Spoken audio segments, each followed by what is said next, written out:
నాన్న రామ్ బాగా కాళ్ళు నొప్పిగా ఉంది. నువ్వేం టెన్షన్ పడకు నాన్న, వంట చేసేసిన. అవునా? అయితే తిందాంపా.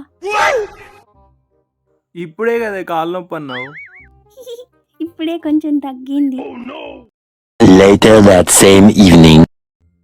నాన్న రామ్ తలనొప్పిగా ఉంది. టీ కూడా ఆల్రెడీ పెట్టేసిండే. బాగా తలనొప్పిగా ఉందా నాన్న? ఇప్పుడు కొంచెం తగ్గిందండి. చిచ్చి, మీరు సిగ్గుపడకండి, చచ్చిపోవాలనిపిస్తుంది.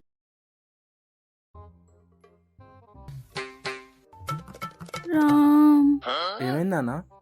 మళ్ళీ తలనొప్పి స్టార్ట్ అయింది. డిన్నర్ కూడా రెడీ చేసిండు నాన్న. ఫుడ్ రెడీగానే ఉంది కానీ నీకు తలనొప్పి తగ్గినాకనే తిందాం. నాకు తలనొప్పే లేదు, జోక్ చేసా. నేను కూడా జోకే చేసిన.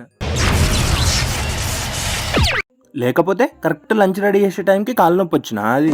మళ్ళీ సాయంత్రం పూట చాయ్ పెట్టాల్సి వస్తుందని నీకు తలనొప్పి వచ్చిన అది. డిన్నర్ రెడీ చేయాల్సి వస్తుందని సాయంత్రం పూట తగ్గిన తలనొప్పి మళ్ళీ వచ్చిన అది నీకు. పో వంట అయిపో.